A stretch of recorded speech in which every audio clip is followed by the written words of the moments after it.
Camping was pretty much how my family vacationed when I grew up. Unceremonious sandwich lunches from a cooler, and the taste of plastic in the water we sipped from our Nalgene's, the wheezing hiss of an air mat being inflated, and the comforting smell of that musty vinyl when the tent got too hot in the sun. The excitement of exploring a new place and climbing everything with my little brother.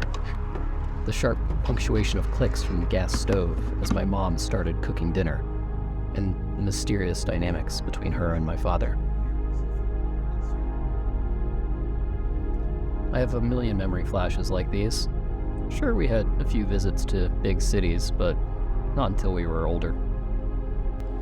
Adult life and the demands of my own ambitions have drawn me deep into the cities of America.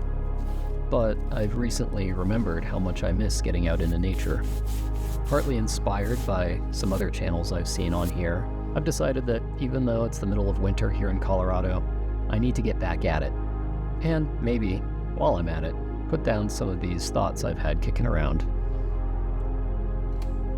I'm thinking something that's half just fun to watch and half thought starter. Maybe I'll find an audience out here.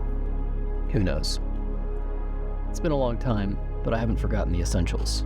Fresh, dry socks to keep you warm at night, a jet boil to make your life so much easier, a merino wool base layer, making camp as soon as you arrive, and enough firewood to keep you warm until bedtime. And finally, most importantly, a proper sleeping setup. Now, that last one, I'm not totally ready for here in this video.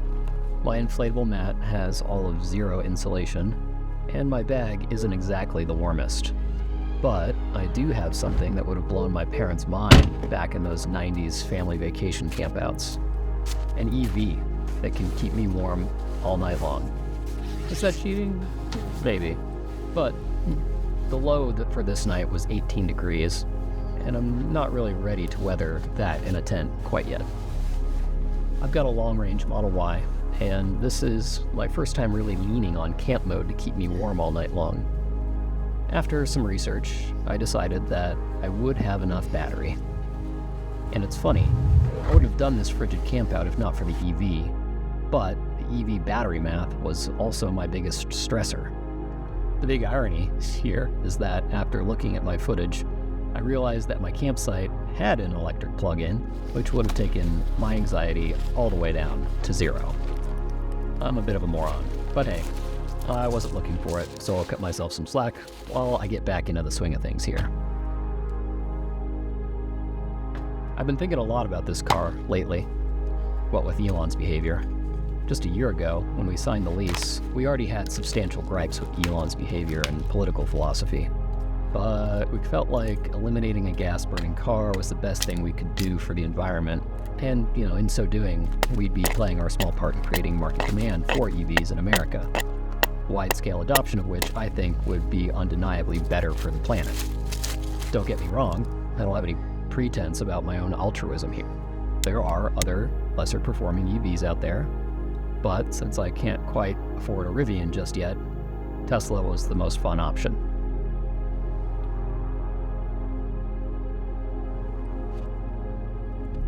It all makes me think about how hard it is to be a good person. Not only because it's usually easier to be shitty and apathetic, but even if you're committed to it, the complexity of modern realities can make it very difficult to arrive at anything resembling a conclusion. And so we sit with unease. Am I voting for a less petroleum-dependent economy?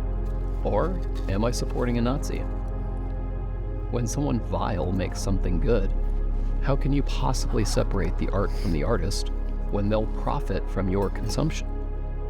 Beyond concerns about greenhouse gases, there's also the fact that American oil interests in the Middle East have led to some of our country's greatest sins.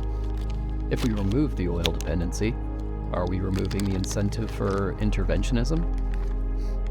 But then what about the emerging ecologic damage from cobalt and lithium mining?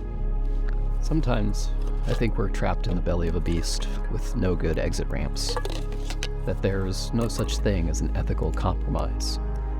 But when that wave of helplessness comes on, there's always something in me that's repulsed. I think that succumbing to apathy would mean a slow death. But then again, some things aren't worth spiraling on. So, how do we tell the difference? I think the Christians have a pretty good zinger for moments like this. Something about serenity, courage, and wisdom. When I read Walter Isaacson's bio on Musk, I left with some weird feelings, similar to how I felt after his book on Jobs. Jobs was a big hero of mine in my 20s, when I completely bought into the narrative that true, once-in-a-generation visionaries were justified in being assholes because their conviction is what it takes to move the needle. Now, as an adult, I've been a part of the working world in both functional and dysfunctional environments, and I see this narrative for what it is: bullshit propaganda that caters to the American ideal of the individual. In a culture that's been shaped to worship the rights of the individual to justify the existence of a ruling class, we can't resist the myth of someone so excellent and so smart that their statements and behavior are somehow indecipherable for mere mortals. To me, real genius includes the ability to communicate effectively, such that brute force is only rarely needed. To lead shoulder to shoulder, rather than from behind and with a whip. The idea that if you're smart enough, your reward is that you no longer need to empathize with your allies, I think is evidence of just how corroded our souls have become. We're in a cold civil war with each other. Comparing Musk to Jobs is odd. Jobs clearly had the kind of cunning mind that could rely on his emotional intelligence to manipulate those around him. Musk's clear autism muddies the water and makes critiquing harder. A fact, to be clear, that I think he takes advantage of. But here I am, with an iPhone and a Tesla.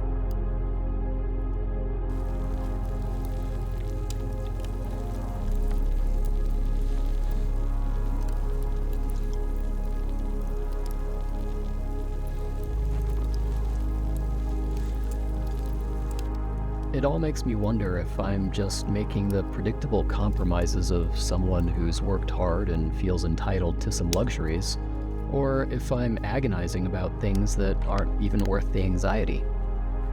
The scope of what I'm willing to worry about seems to constantly expand and contract. When I look around these days, it feels like we've lost our calibration between upholding an ideal and the necessary compromises which make our existence work. I've known people who, after sifting through the knowable facts and simultaneously holding on to their moral code, reach very reasonable conclusions, which would be labeled extremist by some. I also know people who are too quick to compromise, who look at the whole mess and reach the conclusion that nothing is knowable. I've seen both of these conclusions arrived at for sane and insane reasons. I don't know how to recalibrate this balance between compromise and the ideal, how to put some guide rails back in place. Maybe there never were any to begin with. For now, I think I'll just read a good book.